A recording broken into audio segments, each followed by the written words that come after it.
Bago po kami umalis ng Maynila upang pumunta sa Amerika para bumisita, nag-official visit po tayo sa Pangulo ng Amerika, si President Trump, ay nabigyan ko na ng instruction ang lahat ng ating mga ahensya na paghandaan ang naging baha dahil sa napakalakas na ulan.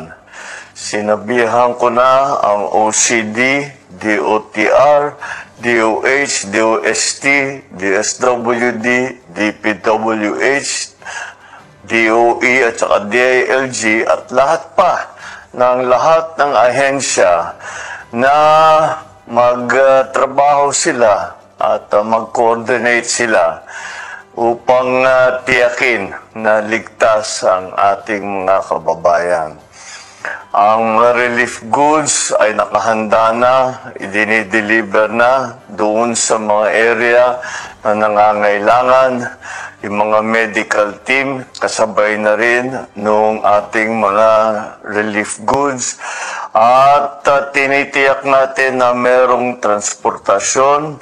At siyempre, ay tinitiyak natin na may sapat na supply ng tubig, sapat na supply ng kuryente, at lahat ito ay para sa pangangailangan ng mga naging biktima nitong pagbaha at malakas na ulan. Pakiusap ko lang po sa inyo ay pakinggan nyo po ang mga sinasabing advisory ng inyong LGU, ng national government at pakisundan lang po para naman matiyak natin na hindi kayo malagay sa alanganin.